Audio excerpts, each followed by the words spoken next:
Hello बच्चों, welcome to Vigyan the path to success. I hope आपकी preparation बहुत अच्छे से चल रही होगी। तो लास्ट क्लास में हमने देखा था physical change and chemical change के बारे में, एंड हमने reaction, equation, reactant and product के बारे में भी जाना था। अब आगे जो आने वाले टॉपिक्स हैं उसके बारे में हम स्टडी करेंगे। तो जब भी कोई केमिकल रिएक्शन होता है, ध्यान से समझेंगे कि जब भी कोई केमिकल रिएक्शन होता है, इस केमिकल रिएक्शन में टोटल 4 कंडीशंस निकल के आते हैं। पहला कंडीशन होता है evolution of gas.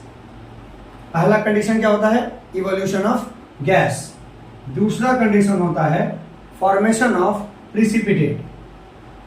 Formation of precipitate. तीसरा change in temperature. And last change in colour. तो ध्यान समझेंगे कि जब भी कोई इक्वेशन यानी कोई रिएक्शन होगा, यानी जब भी किसी केमिकल को क्या करेंगे, एक केमिकल को दूसरे केमिकल से हम रिएक्ट कराएंगे। तो रिएक्ट कराएंगे तो क्या होगा? जैसे हाइड्रोजन गैस इवॉल्व होता है, यानी अगर किसी रिएक्शन में से एसिड में हमने क्या कर दिया, पानी डाल दिया। जनरली हम एसिड में पानी नहीं डालते, लेकिन अगर हमने एसिड में पानी डाल दिया तो क्या करेगा? बल्क के अमाउंट में, बहुत हैवी एंड बल्क के अमाउंट में हाइड्रोजन गैस रिलीज करेगा। जैसे कैल्शियम कार्बोनेट चूना जब बनता है, वो चूने बनने में क्या होता है, पूरी कंप्लीट तरीके से मिक्स नहीं होता है, तो नीचे में जो बच जाता है, जो गाद नीचे में बच जाता है, जो एक्स्ट्रा जो मिक्स नहीं हो सकता, इमिसिबल चीजें जो उसके साथ मिक्स नहीं हो सकती हैं, वो जब नीचे बच जाती हैं तब हम क्या कहेंगे? Formation of precipitate. उसके बाद जैसे ही आप चूने को पानी में डालेंगे, क्या करेगा? उसके टेम्परेचर को राइज कर देगा। ध्यान से समझेंगे, कभी भी गलती से भी आप केमिस्ट्री के साथ छेड़छाड़ ना करें। तो केमिस्ट्री के साथ आप छेड़छाड़ करेंगे, कुछ गड़बड़ हो जाएगा आपके साथ। इसीलिए केमिस्ट्री को ध्यान से समझें, और अगर पूरे प्रिकॉशन को ले सकते हैं तभी आप केमिस्ट्री के एक्सपेरिमेंट को ट्राई करने की कोशिश करें। ध्यान रखेंगे। तो जब भी जैसे ही आप क्या करेंगे, कैल्शियम कार्बोनेट को पानी में डालेंगे, तो पानी में डालेंगे तो क्या हो जाएगा? गैस तो इवॉल्व होगा ही होगा, फॉर्मेशन ऑफ प्रिसिपिटेट भी होगा, और उसका टेम्परेचर भी बढ़ जाएगा। इतना खौल जाता है, इतना गर्म हो जाता है कि अगर आपने उसने ऐसे ही हाथ को डाल दिया तो होगा क्या कि सीधे सीधे आपका स्किन का लेयर बाहर आ जाएगा। तो पूरा का पूरा बॉयल, बुलबुला मारते रहता है, और आप क्लियरली देख सकते हैं कि उस पानी का कलर जो है वो क्या हो जाएगा? चेंज हो जाएगा। यानी एक ही रिएक्शन में आप देख सकते हैं कि इवोल्यूशन ऑफ गैस भी होगा, फॉर्मेशन ऑफ प्रिसिपिटेट भी होगा, चेंज इन टेम्परेचर भी होगा, एंड चेंज इन कलर भी होगा। इस चारों टॉपिक से रिलेटेड मैं एक डेडिकेटेड वीडियो लाऊंगा, जिससे रिलेटेड एक एक एक्सपेरिमेंट या उससे रिलेटेड जो एनिमेशन या बाकी चीजें हैं उसके थ्रू मैं आपको समझाने की कोशिश करूंगा कि किसी भी रिएक्शन में ये चारों कंडीशन काम कैसे करते हैं।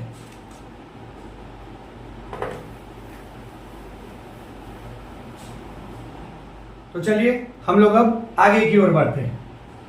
अब आगे हमें जो सबसे इंपॉर्टेंट चीज हमारे एग्जामिनेशन पॉइंट ऑफ व्यू से है, वो है हमारा बैलेंसिंग। बैलेंसिंग हमें क्या करना है? एक रिएक्शन दिया रहेगा रिएक्टेंट एंड प्रोडक्ट के फॉर्म में, और हमें उसे क्या करना होगा? बैलेंस करना होगा। और बैलेंसिंग अपने एक प्रॉपर रूल से चलता है। तो बैलेंसिंग को समझना बहुत जरूरी है। तो बैलेंसिंग में एक रूल है।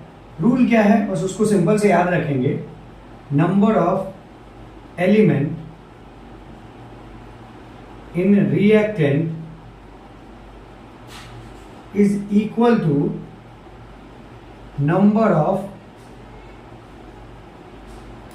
Elements in product. इस रूल को बस ध्यान रखेंगे कि नंबर ऑफ एलिमेंट जो है, यानी जितना भी हाइड्रोजन है, क्लोरीन है, कोई भी है, तो जो नंबर ऑफ एलिमेंट जो रिएक्टेंट में है उतना ही नंबर ऑफ एलिमेंट कहाँ रहेगा? प्रोडक्ट में रहेगा। तब हम उसको क्या कहेंगे कि सिस्टम क्या हो गया है? बैलेंस हो गया। इक्वेशन क्या हो गया है? बैलेंस हो गया है। ध्यान रखेंगे इस बात का।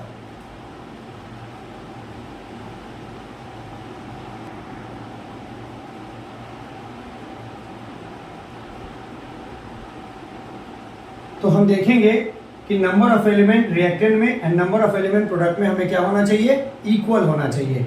जैसे, और दूसरी बात, चलिए एक और बात समझाने के बाद मैं इसके साथ एक एग्जांपल लेकर के समझाऊंगा कि जब भी आप इस दोनों को इक्वल करेंगे, क्योंकि अनइक्वल रहेगा, तो जब भी आप इक्वल करेंगे तो आप क्या करेंगे, मान लीजिए कि यहाँ हाइड्रोजन है तो आप इसके साइड में मल्टीप्लाई करेंगे।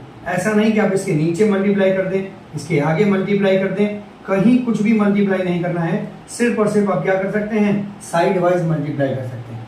ध्यान रखेंगे इस बात को। और मैं बहुत सारे इक्वेशंस को लेकर के अनबैलेंस इक्वेशन को बैलेंस के साथ करा करके आपको प्रैक्टिस कराऊंगा, तो आई होप आपको हर एक चीज समझ में आएगा और सारी चीजें क्लियर होंगी और किसी चीज में कोई दिक्कत नहीं होगी। चलिए, तो हम एक एग्जाम्पल के थ्रू समझते हैं कि इक्वेशन को बैलेंस कैसे किया जाए। वैसे आप अपने बुक में देख सकते हैं, बहुत लंबा चौड़ा उसमें एक्सप्लेनेशन दिया है रूल के साथ। मैं बहुत सिंपल टर्म में आपको समझाने की कोशिश करूंगा। जैसे एक इक्वेशन दिया है H2 + O2 gives H2O, ठीक है। मैं एक या दो एग्जांपल्स पे आपको वो रूल बताऊंगा, उसके बाद जो आपके पास क्वेश्चंस आएंगे, जो मैं क्वेश्चन सॉल्व कराऊंगा आज, उसमें आपके पास एक डिस्प्ले पर एक क्वेश्चंस के लिस्ट होंगे। उस क्वेश्चन को मैं यहाँ पर आपको लिख भी दूंगा, या फिर आपके पास जो डिस्प्ले होंगे आप उसमें नोट डाउन करेंगे और उसके बाद उस प्रोसेस के थ्रू आप बनाने की कोशिश करेंगे। मैं सॉल्व एक लाइन में ही करूंगा, लेकिन मैंने आपको प्रोसेस बता दूंगा मैं, तो आप क्या करेंगे, उस प्रोसेस के थ्रू ही जाने की कोशिश करेंगे। चलिए, तो सबसे पहले हमें क्या करना है कि लिखना है यहाँ पर रिएक्टेंट एंड यहाँ लिखना है प्रोडक्ट। तो सबसे पहले हमने क्या लिख दिया, रिएक्टेंट एंड प्रोडक्ट। फिर क्या लिख, यहाँ क्या लिख देंगे, नंबर ऑफ एलिमेंट्स के बारे में। तो एलिमेंट हमारे पास कितना है, हाइड्रोजन एंड ऑक्सीजन, ठीक है। यहाँ पर आप एरो हेड डाल सकते हैं, कुछ भी कोई दिक्कत नहीं, बॉक्स बना लीजिए। अपने समझने के लिए आपको जितना बेहतर तरीका आप इस्तेमाल कर सकते हैं उतना बढ़िया है आपके लिए। तो हमने क्या किया, रिएक्टेंट एंड प्रोडक्ट लिखा, this is reactant and this is product. हमारे पास एक बॉक्स आ गया। अब इस बॉक्स को क्या करेंगे, हम चेक करेंगे, देखेंगे हाइड्रोजन के पास कितना है, 2 है, प्रोडक्ट में कितना है, 2 है, ऑक्सीजन के पास कितना है, 2 है, और यहाँ ऑक्सीजन के पास कितना है, 1। अब ध्यान से समझेंगे, हमें कुछ नहीं, बस टेबल एंड एलसीएम के बारे में देखना है। 2 है और 1 है, तो 1 को 2 बनाने के लिए हम क्या करेंगे, 1 को 2 बनाने के लिए हम क्या करेंगे, हमें पता है कि हम 1 को 2 बनाने के लिए 2 से मल्टीप्लाई करेंगे। लेकिन अब ध्यान रखेंगे कि आप इस टेबल में मल्टीप्लाई नहीं करेंगे, कभी भूल से मल्टीप्लाई नहीं करेंगे। ये टेबल इस रिएक्टेंट का रिप्रेजेंटेशन है, ना कि आगे आने वाले चेंजेस होने वाले का। तो हम क्या करेंगे, now we can multiply H2O by 2 we get. अब हमें आगे क्या मिलेगा, H2 + O2, और ये हमें क्या देगा, ट्वाइस H2O। ये हमें आगे क्या देगा, ट्वाइस H2। क्लियर है। ऊपर वाला आपने नोट डाउन कर लिया होगा, तो मैं समझाने के लिए ऊपर वाला टर्म को मैं इरेज कर रहा हूं। आप ध्यान से एक चीज को नोट डाउन करेंगे तो आपको जल्दी जल्दी समझ में आएगा। अब हम क्या करेंगे, फिर से बॉक्स बनाएंगे रिएक्टेंट एंड प्रोडक्ट का, रिएक्टेंट एंड प्रोडक्ट का बॉक्स बनाएंगे इस टर्म के लिए। हर बार यही टर्म हो, हर बार यही चीज होगा, और यहां आ जाएगा number of element, number of element. यहां हो गया हाइड्रोजन, यहां हो गया ऑक्सीजन। अब हमारे पास हाइड्रोजन कितना है, 2, ऑक्सीजन कितना है, 2, प्रोडक्ट में कितना है हमारे पास, प्रोडक्ट में हमारे पास कितना है, hydrogen 4 and oxygen, sorry oxygen कितना है, 2। अब ध्यान से देखिए, ये ऑक्सीजन तो बैलेंस हो गया, लेकिन आगे आने वाले चेन में क्या हुआ, हमारे पास रिएक्टेंट एंड प्रोडक्ट में हाइड्रोजन अनबैलेंस हो गया।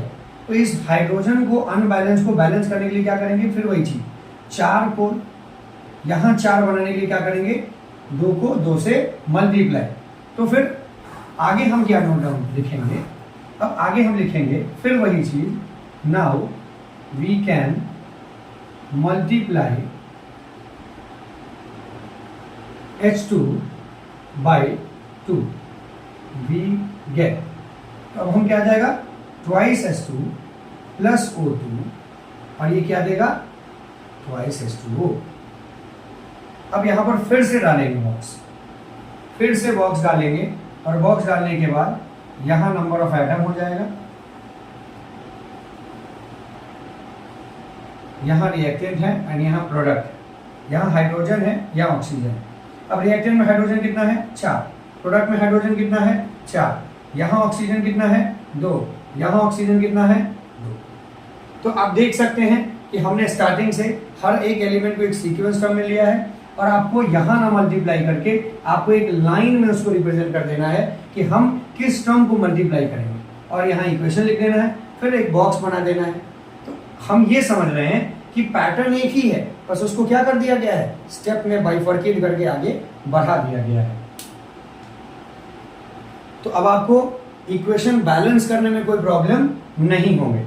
तो चलिए एक और एग्जांपल से समझते हैं, उसके बाद मैं आपके सामने क्वेश्चंस को रखूंगा। जैसे हमारे पास है C2 प्लस O2 और ये क्या देगा CO2। ठीक है, हमारे पास क्या मौजूद है रिएक्टेंट एंड प्रोडक्ट। मैं छोटे फॉर्म में बना रहा हूं ताकि आपको एक ही फ्रेम में सारी चीजें समझा पाऊं। यहां हमारे पास है मौजूद CnO, यहां C कितना है 2 और 2, यहां C कितना मौजूद है 1 ऑक्सीजन 2। अब 1 को 2 बनाने के लिए हम क्या करेंगे 2 से मल्टीप्लाई। नाउ we can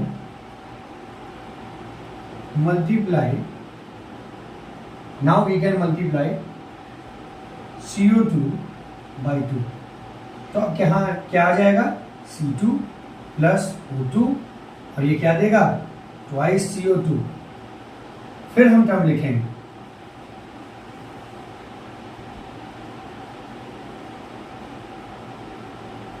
यहां नंबर ऑफ एटम आ जाएगा, यहाँ रिएक्टेंट एंड यहाँ प्रोडक्ट, यहाँ जाएगा कार्बन एंड ऑक्सीजन। रिएक्टेंट में कितना है 2, यहाँ 2 और यहाँ कार्बन कितना हो गया 2 और यहाँ ऑक्सीजन कितना हो गया 4। अब क्या करेंगे फिर इस ऑक्सीजन को 4 बनाने के लिए क्या करेंगे 2 से मल्टीप्लाई। अब क्या करेंगे इस इक्वेशन में ध्यान से समझेंगे, इस इक्वेशन में हम क्या करेंगे इसको मल्टीप्लाई करेंगे कितने से 2 से। Now we can multiply O2 क्योंकि ऑक्सीजन में है O2 बाई 2। अब जैसे ही O2 बाई 2 करेंगे अब ये क्या हो जाएगा C2 प्लस ट्वाइस O2 और ये क्या देगा ट्वाइस CO2। अब फिर यहां पर हम क्या करेंगे बॉक्स डालेंगे, यहां पर हम number of element reactant and product के फॉर्म में डालेंगे। यहाँ कार्बन एंड ऑक्सीजन है, यहाँ कार्बन कितना है 2, यहाँ भी कार्बन कितना है 2, यहाँ ऑक्सीजन कितना है 4, यहाँ ऑक्सीजन कितना है 4। आप सिंपली देख सकते हैं कि अब क्या किया हमने कुछ भी नहीं किया, बहुत सिंपल फॉर्मेट में एक रिएक्टेंट प्रोडक्ट का बॉक्स बनाया वहाँ लिखा, फिर बॉक्स बनाया लिखा, यानी जो भी चेंजेज हो रहे हैं उसको हमने मल्टीप्लाई किया यानी लैंग्वेज के फॉर्म में लिख दिया और जो चेंज हुआ है उसको एक बॉक्स के फॉर्मेट में लिख दिया। और यही एक सिस्टमैटिक रिप्रेजेंटेशन है किसी भी अनबैलेंस इक्वेशन को बैलेंस इक्वेशन में बनाने का। तो आप इसको नोट डाउन कर ले।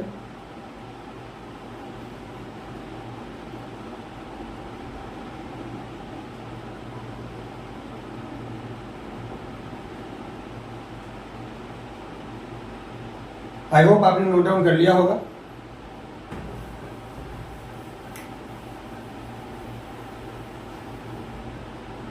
तो बच्चों अभी आपके स्क्रीन पर एक पेज डिस्प्ले हो रहा होगा जिसमें आपको कुछ क्वेश्चन दिए हुए हैं। सेम वही क्वेश्चंस मैंने यहाँ पर भी रखे हुए हैं ताकि मैं यहाँ से देख करके आपके लिए इक्वेशंस को लिख करके और आपको बैलेंस कराने में हेल्प करा सकूँ। तो आप उस क्वेश्चंस को नोट डाउन करेंगे, एक एक क्वेश्चन को नोट डाउन करेंगे और उसको ध्यान से समझेंगे। वीडियो को पॉज करके आप उस क्वेश्चन को नोट डाउन कर लेंगे। अभी आपको डिस्प्ले हो रहा होगा वो क्वेश्चन, तो आप उसको नोट डाउन कर लेंगे एंड एक एक क्वेश्चन को, क्योंकि मैं वो क्वेश्चन यहाँ लिखूंगा, एक एक क्वेश्चन को आप ध्यान से समझेंगे एंड बैलेंस करने की कोशिश करें। चलिए, तो पहला इक्वेशन जो हम लेते हैं, वो पहला इक्वेशन हमारे पास है Na3PO4 प्लस KOH, और ये हमें देगा NaOH प्लस K3PO4। अब मैं हर क्वेश्चन को सिस्टमैटिक अरेंजमेंट में प्रूफ करने चलूंगा तो बहुत सारे प्रॉब्लम आएंगे, तो आप इसको ध्यान रखेंगे कि मैं एक लाइन में आप उसको सॉल्व करूंगा, लेकिन आपको वो स्टेप होगा, मैं स्टेप लिखूंगा, ये स्टेप नंबर 1 है। तो जैसे ही मैं अगर स्टेप नंबर 1 मैंने लिखा, अभी मैं करके बताऊंगा आपको, अगर मैंने स्टेप 1 लिखा तो आप समझ जाएंगे कि स्टेप 1 के बाद बॉक्स लिखना है, फिर स्टेप 2 फिर बॉक्स लिखना है, फिर स्टेप 3 बॉक्स लिखना है। इस बात को आप ध्यान से देखिए। 1 और 3 को बैलेंस करने के लिए क्या करेंगे, 3 से मल्टीप्लाई करेंगे। किस में करेंगे, तो यहाँ 3 है तो किस में मल्टीप्लाई करेंगे, इस NaOH में 3 से मल्टीप्लाई करेंगे। तो हम टर्म में लिखते हैं Na3 plus PO4 plus KOH plus thrice NaOH plus K3PO4। तो जैसे ही हमने Na3PO4, तो Na3PO4 है, यानी सोडियम यहाँ 3 और यहाँ 3 हो गए। यहाँ सोडियम बैलेंस हो चुका है, फास्फोरस 1 है एंड फास्फोरस 1 है, इससे कोई मतलब नहीं बनता है। तो हमने इसको बैलेंस कर दिया, इसको बैलेंस कर दिया। ऑक्सीजन भी 5 और 5 है, तो ऑक्सीजन 5 है, लेकिन ध्यान से समझेंगे कि यहाँ 3 से मल्टीप्लाई करने के कारण हमें ध्यान ये भी देना है कि हमने सोडियम को चेंज किया है, लेकिन उसका इम्पैक्ट जो है बाकी एलिमेंट्स पर भी पड़ेगा, जैसे ऑक्सीजन और हाइड्रोजन पर पड़ रहा है। तो ऑक्सीजन भी चेंज हो गया और हाइड्रोजन भी चेंज हो गया, तो उसके अकॉर्डिंग हमें यहाँ पर जो चेंजेज होंगे उसे हमें बैलेंस भी करना पड़ेगा। तो हमने क्या किया, पहला चेंज यहाँ किया। अब इसके कारण क्या हो गया, यहाँ 3 बढ़ गया, तो 4 और 3 7 हो गया, और यहाँ भी 3 बढ़ गया, और यहाँ भी क्या हो गया, अब ये हाइड्रोजन कितना हो गया 3, यहाँ हाइड्रोजन कितना है 1। तो इस 3 को 1 तो बना नहीं सकेंगे, 1/3 से मल्टीप्लाई करना नहीं है, नंबर ऑफ टर्म को क्या करेंगे, हम नेचुरल नंबर में मल्टीप्लाई करेंगे। तो 1 को 3 बना सकते हैं, 1 को 3 बनाने के लिए क्या करेंगे, सिंपल यहाँ पर 3 से मल्टीप्लाई। तो सेकेंड स्टेप में हम लिखेंगे Na3PO4 प्लस थ्राइस KOH, और ये देगा हमें 3NaOH प्लस K3PO4। ठीक है, अब ध्यान से देखिए, सोडियम 3, यहाँ सोडियम 3, ठीक है, यहाँ ऑक्सीजन 4 और 3 7, यहाँ ऑक्सीजन 3 और 4 7, यहाँ हाइड्रोजन 3, यहाँ हाइड्रोजन 3, यहाँ K3, यहाँ K3। तो ये इक्वेशन क्या हो गया, पूरी तरह से हमें बैलेंस हो गया। ध्यान से समझो कि हमने क्या किया, एक स्टेप यहाँ किया और दूसरा स्टेप हमने क्या किया, यहाँ मल्टीप्लाई किया। तो ये टोटल कितने स्टेप में चेंज हो गया, 2 स्टेप में चेंज हो गया।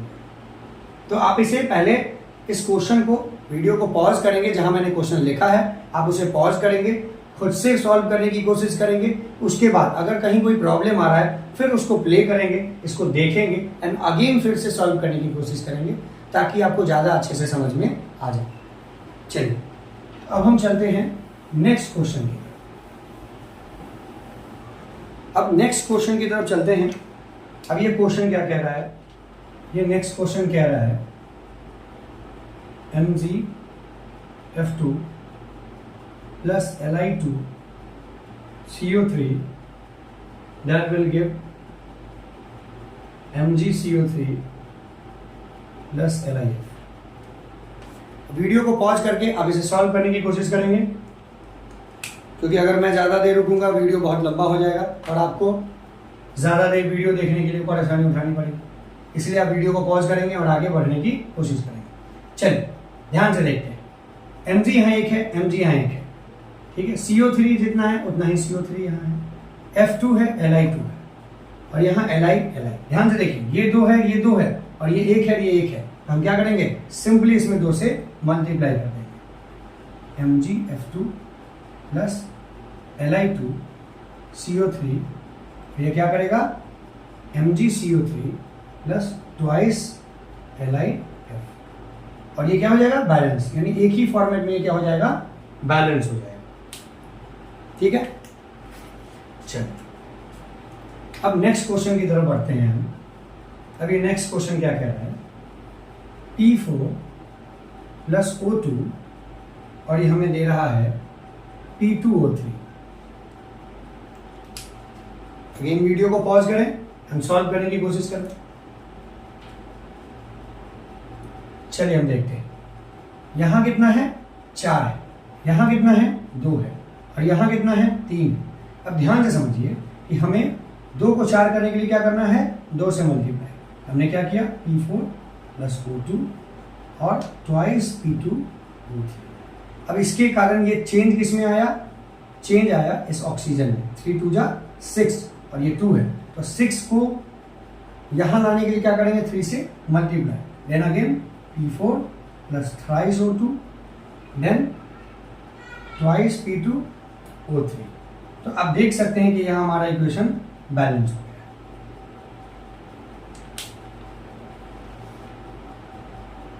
उम्मीद करता हूं आपको हर एक छोटे से छोटे टॉपिक को आपको सही तरीके से एक्सप्लेन करने के लिए मैं कोशिश कर रहा हूं, पूरी तरह से कोशिश कर रहा हूं। अगर आपको फिर भी अगर किसी टॉपिक में कोई प्रॉब्लम हो रहा है, मैं बार बार एक ही चीज़ कह रहा हूं, कमेंट सेक्शन में आप उस टॉपिक का नाम लिखेंगे, मैं उससे रिलेटेड छोटा शॉर्ट वीडियो बनाऊंगा, ज़्यादा लंबा नहीं बनाऊंगा, ताकि आपको कम समय में ज़्यादा से ज़्यादा जानकारी मिल सके। क्लियर है? चलिए अब आगे बढ़ते हैं। नेक्स्ट क्वेश्चन की तरफ। नेक्स्ट क्वेश्चन क्या कह रहा है, अब नेक्स्ट क्वेश्चन कह रहा है हमारे पास E4 RbNO3 plus BeF2 BeNO3 whole twice plus RbF। अब ये हमारे पास मिल गया। आप इस वीडियो को फिर से पॉज करें एंड सॉल्व करने की कोशिश करें।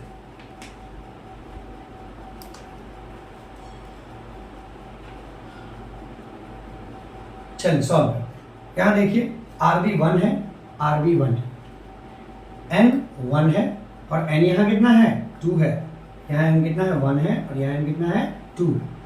ऑक्सीजन यहाँ कितना है, 3 और यहाँ ऑक्सीजन कितना है, 3 2 जा 6। ठीक है, B यहाँ 1 है, B यहाँ 1 है, फ्लोरीन यहाँ 2 है, फ्लोरीन यहाँ 1 है। ठीक है, अब देखिए चेंज किस में आया है, यहाँ 2 है और यहाँ क्या है, 1 है। तो जैसे ही 1 और 2 है, यहाँ फ्लोरीन कितना है, 2 है, तो हम क्या करेंगे, इस फ्लोरीन को 2 बनाने के लिए इसको 2 से मल्टीप्लाई कर देंगे। RbNO3 प्लस PeF2 और हमें क्या देगा, BeNO3 whole twice plus twice RbF।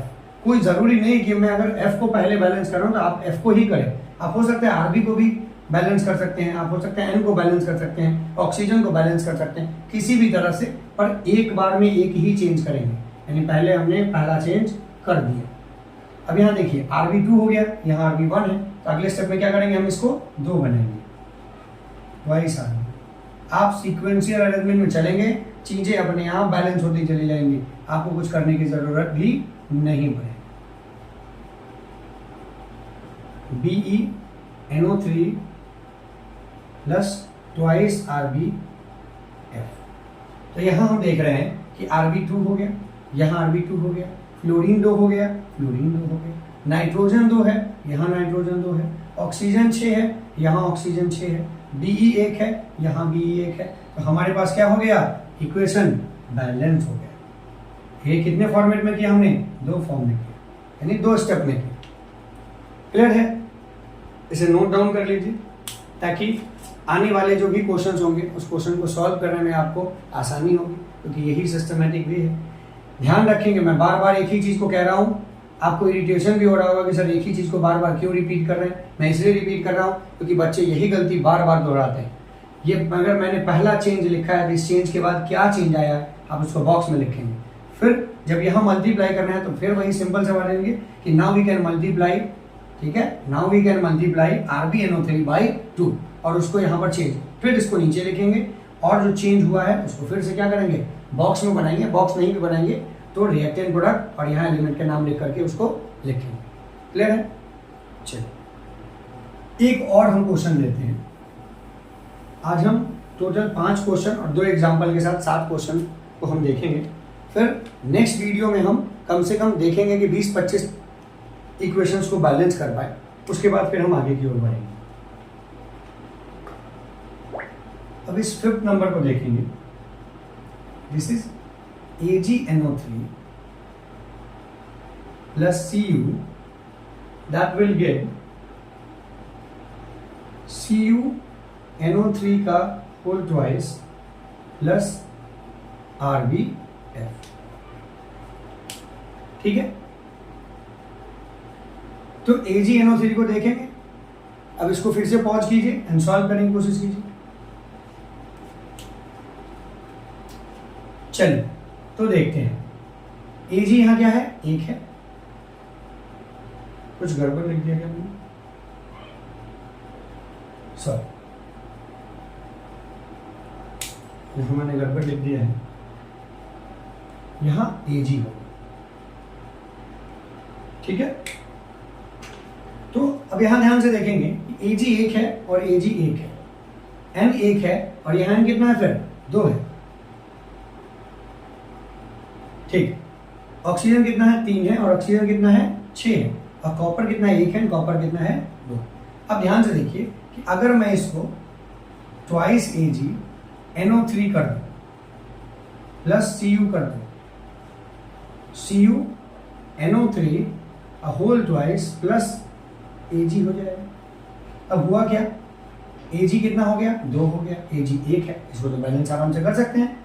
लेकिन चेन के बैलेंस करने के लिए क्या था, यहाँ देखिए N 2 हो गया, यहाँ N 2 था, यहाँ ऑक्सीजन 6 हो गया, यहाँ ऑक्सीजन 6, ठीक है। अब नेक्स्ट स्टेप में, ये पहला स्टेप था, दूसरे स्टेप में क्या करेंगे, ये जो Ag यानी सिल्वर जो है ये 2 गुना हो गया, हम इसको क्या करेंगे, इसको यहाँ पर 2 गुना कर देंगे, ट्वाइस Ag, सॉरी सिल्वर नहीं है, अर्जेंटा